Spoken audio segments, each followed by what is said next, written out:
Welcome everybody, my name is Leonardo Barrionuevo and today we're going to be talking about Osvaldo Pugliese, the maestro Osvaldo Pugliese. We're going to be talking about who he was, how his music influenced most of the tango community and how he became one of the most important tango icons in the world.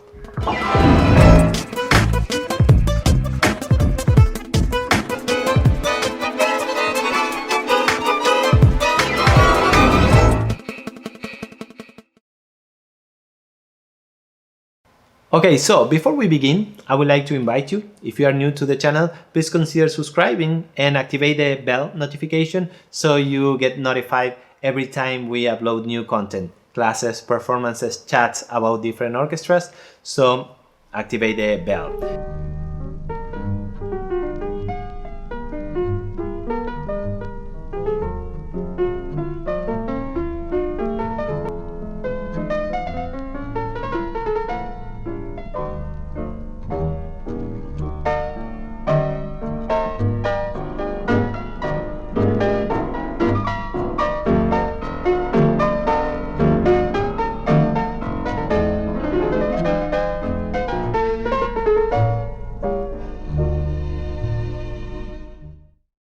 Okay, so who was Osvaldo Pugliese? Osvaldo Pugliese, he was born in 1905, yes, and for many people, he was the heir of Julio De Caro's style. Later we'll talk about that. So, but before that, I would like to mention that he was part of the family he had two brothers that were musicians, and his father played the flute, yes. So almost his entire family was composed by musicians.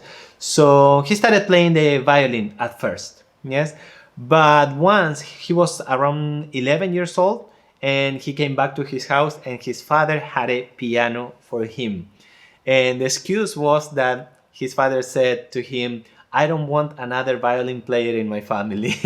So that's how he started playing the piano and how he started his career with the piano. El viejo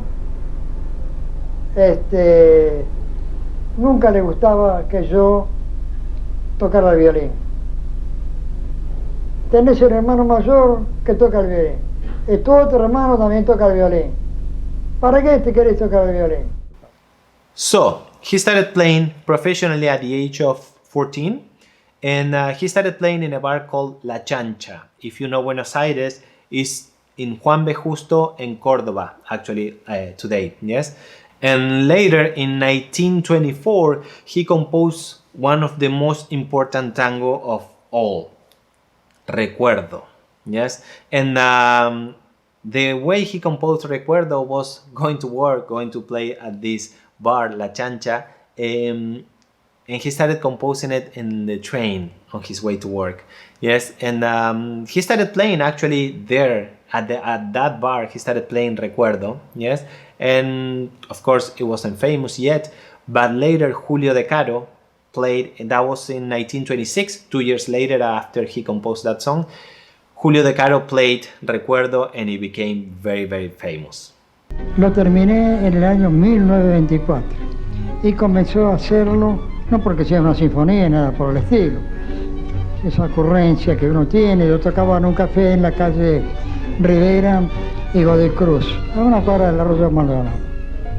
Bueno, y yendo en el tranvía se me ocurrió un motivo, que fue la primera parte del tango Recuerdo. Y después, en el año 24, lo terminé ahí en Villa Crespo. So, soon after that, he had the opportunity to play for Pedro Laurens and Roberto Firpo's orchestra, so he started becoming a little more famous. So it wasn't until 1939 where he did his debut as a director, and this was at Café Nacional in Buenos Aires. Ahí debutamos en violines, estaba Enrique Camerano, Julio Carrasco, un uruguayo, y Jaime Tursky, el chino. En bandoneón estaba Enrique Alesio, Osvaldo Rollero, y había un bandoneón Bona, que era de Bahía Blanca. His style at the beginning was very similar to Julio De Caro's style, yes? And some people will call him the modern version of Julio De Caro. So now in the 40s we can recall some of his most famous singers such as Chanel and Alberto Moran. With Alberto Moran was very funny, the story about that. Every time he will sing, no one will dance. Why? Because most of the ladies were looking at him. They didn't want to dance because they want to look at him. His style was very particular. And actually, who gave this style to him was Osvaldo Pugliese. Yes? Actually, Osvaldo Pugliese told him to sing softly. Yes? Middle, in Argentina we call it a media voz, middle voice. And it's to sing softly. Yes? And to begin soft and a little stronger at the end of the phrase. And that was his style, and it was a very particular way to sing. Como brujito prendido, que me enteró el corazón una pena, porque te fuiste ingrata del nido y a mi vida tan serena condenaste así al dolor. Nunca podré arrancar de mi pecho, nunca era brujito punzante y ando por todo el mal que me has hecho, con el alma agonizante, sin fe, sin nido ni amor.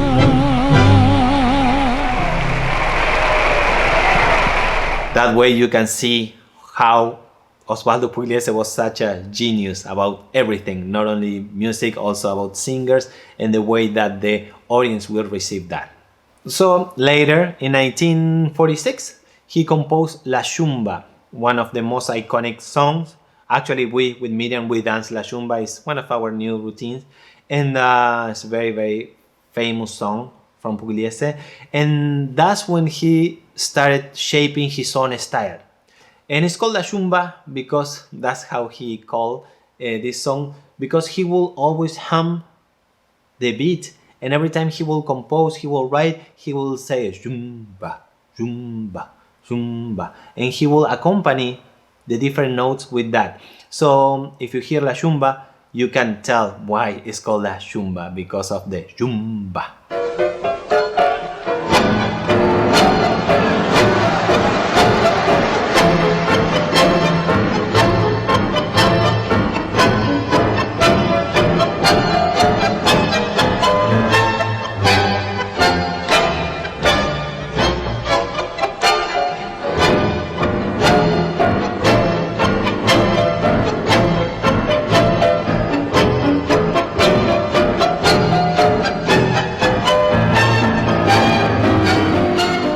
So later, after that, between 1946 and 1949, he composed two other songs that is called Negracha and Malandraca.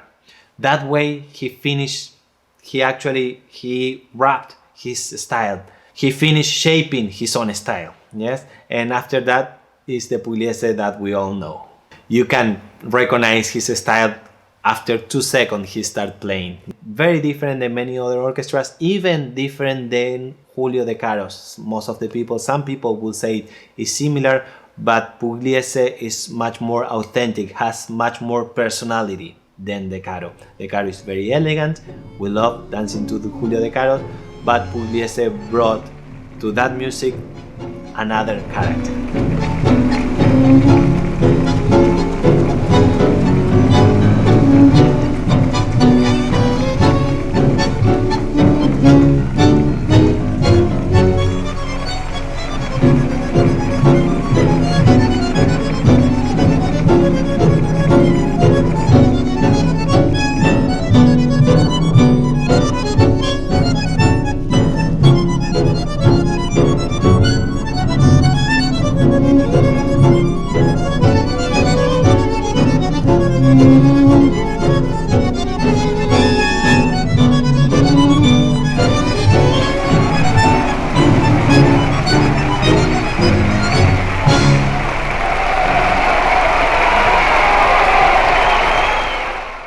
So after he got his style defined in the dances, some of the gangs, we call it gangs, will go to the event, to the venues, and some of them will be called, for example, La Barra de la Curita. It's actually the gang of the Band-Aid because they were wearing a Band-Aid on the face.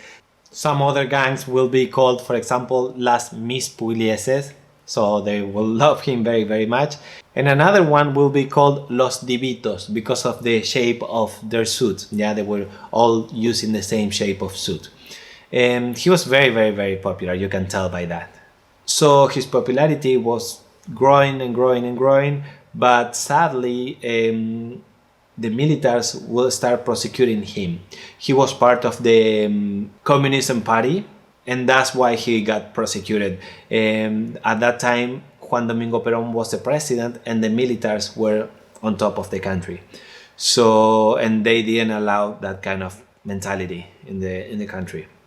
That's why he was brought to jail many, many, many times, or not allowed to play it for his fans. Debo decir que por esa actividad y la actividad política me costaron muchos trastornos desde el punto de vista del trabajo. Y no estoy arrepentido, al contrario, cada día lo quiero más.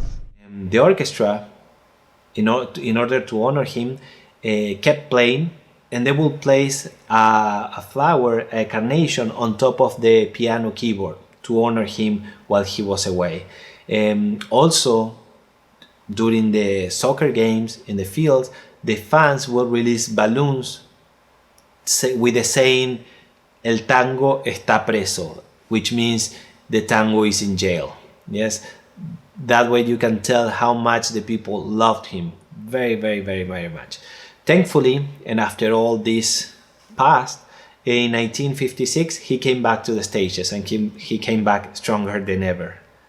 His orchestra, from the very, very, very beginning and until the day he died, worked as a cooperative, which means they were working and they were getting paid based on their work. For example, the time they've been playing in the orchestra, how many songs they wrote, or also how they contribute, the effort they put to contribute to the orchestra.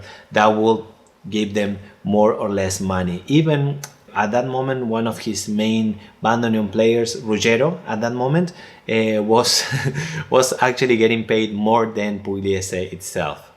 So that tells you how he respects his ideology very, very, very much.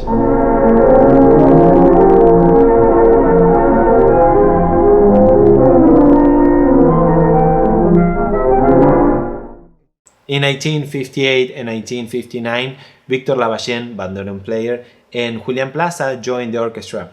With Miriam, we both had the pleasure to work with Victor Lavallén in several occasions, in different companies, different tours, and he's a very, very, very nice person.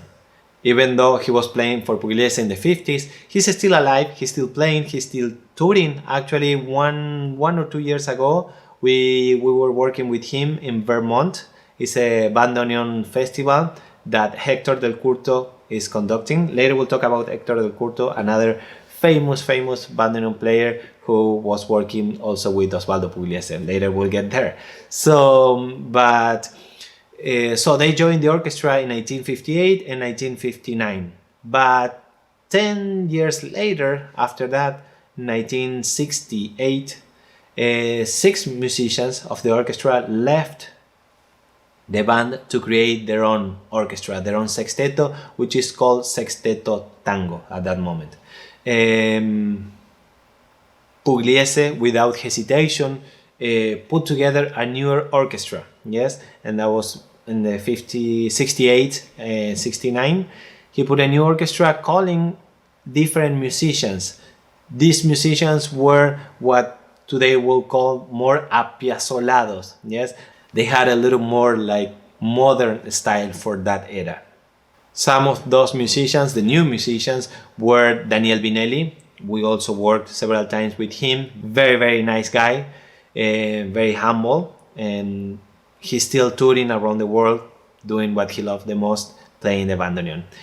Rodolfo Medero was another one, very, very famous one. And after that time, you can tell how the style changed, shift a little bit, not much. He kept his style very clear, but it was more, if you will, more towards Piazzolla style. So you can recognize that when Desde el Alma came, it felt a little more symphonic.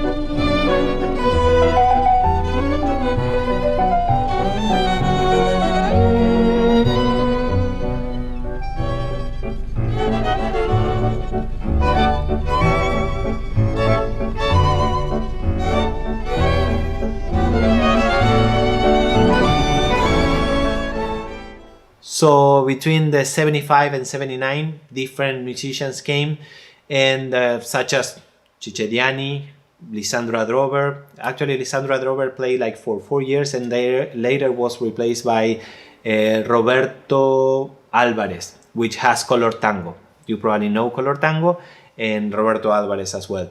Thankfully, with Miriam, we are very, very, very thankful to tango, yes, because we got to dance with many of these musicians that were playing with him and have all the knowledge, yeah, all the feelings, all the sensation how I was playing with him, and they share that feeling with everybody.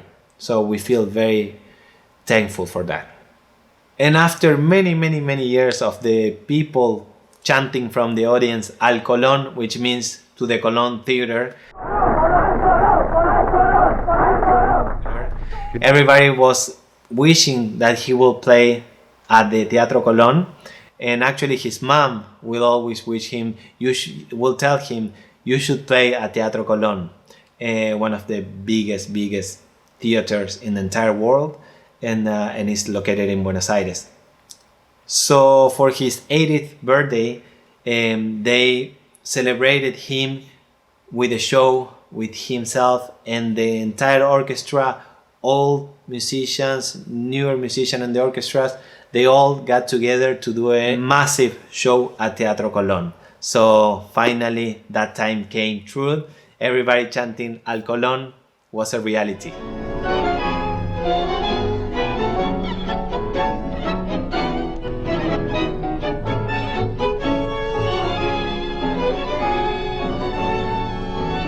After that, he kept his career. In 1989, Hector del Curto, as I was mentioning, a very good friend of us, very famous, super famous bandoneon player, joined his orchestra, and he played until 1994, the year before Osvaldo Pugliese passed away. Hector is based now at this time in New York. So in his touring, we got to work with him, do tours together almost every year, and different musicians. He has his own orchestra, and we highly recommend looking for him and his music, Hector del Curto. Yes. So in 1989, when he joined the orchestra, right away he got to play in one of the biggest tango events in the entire history. Osvaldo Pugliese played together with Astor Piazzolla. This was in Amsterdam, again in 1989, and it was a massive event.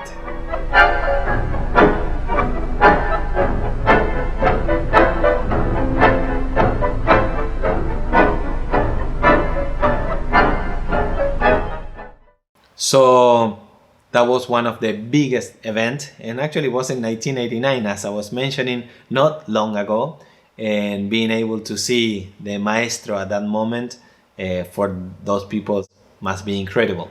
So sadly, a few years after that, in 1995, the maestro Osvaldo Pugliese passed away peacefully, and his remains are at the La Chacarita Cemetery. Cementerio de la Chacarita, and most of the tangueros will go there and visit him and leave flowers for him. And actually, many musicians, many dancers, we have a stamp of his face, and we call it Saint Pugliese. He protects us, all the musicians, all the artists, all the tango artists, and give us protection. At least we believe that. And he will be remembered forever and ever and ever, and his music will be always in our heart. So I hope you enjoyed this video, and we'll continue to post more. Let us know in the comments below, if you're on YouTube, in the comments below, which orchestra or which composer is your favorite, so we can do the same as we did with D'Arienzo and with Pugliese. We'll keep doing it on this channel. So stay tuned for more, subscribe to the channel, and stay updated for new content. See you soon. Take care.